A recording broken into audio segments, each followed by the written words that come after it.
Mas palalakasin pa ng Provincial Social Welfare and Development Office o PSWDO ang kampanya nitong anti-human trafficking sa buong isla ng Masbate. Buso ito na muli pagdagsa ng libu-libong mga pasero sa mga pantalan sa tatlong isla ng Masbate. Kung dati sa mga private van lamang sumasakay ang ilang mga pasero palabas ng Masbate, rinbag sa mga pampasaherong bus na.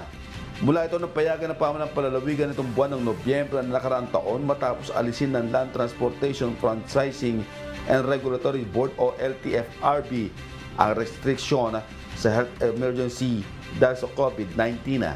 Isa sa mga paraan na ginagawa ng mga otoridad upang huwag makapambiktima ang mga illegal recruiter ng mga menor de edad ay ang pagtitiyak na may ticket at terminal fee ang isang mananakay.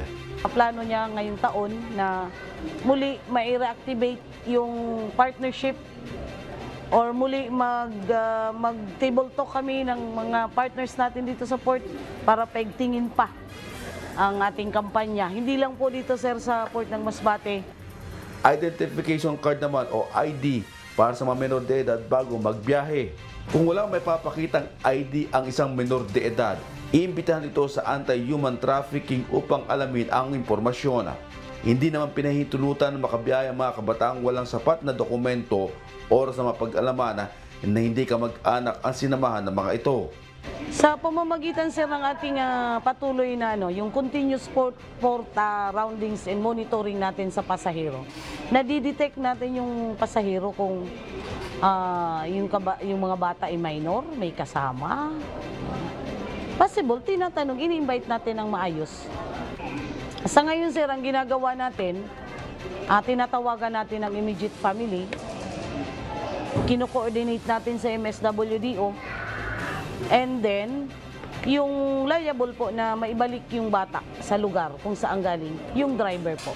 Sa taya ng Philippine Coast Guard o PCG Masbate, mahigit 2,000 pasahero ang umaalis sa mga pantalan simula pa kahapon na matapos ang holiday sa isla ng Masbate.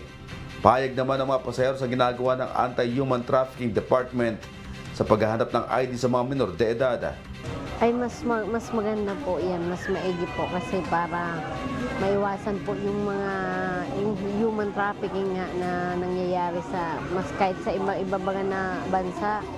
Mas pabor po ako sa ganyan na sitwasyon po. Aba, maganda po yung ganun. Maganda po yung pagkakaroon ng ID kasi una, mababawasan yung mga nagagala dyan na hindi nagpapaalam sa magulang, yung gumagawa ng kaliwas-wasan minsan. Makikipag-ugnayan naman ang PSWDO sa mga local government unit o LGU official na may mga pantalan upang makapaglagay na rin ng anti-human trafficking help desk sa kanilang mga lugar. Diyos ang aming sandigan, serbisyo publiko ang aming pinahahalagahan. Jerry Galicia, Humahataw.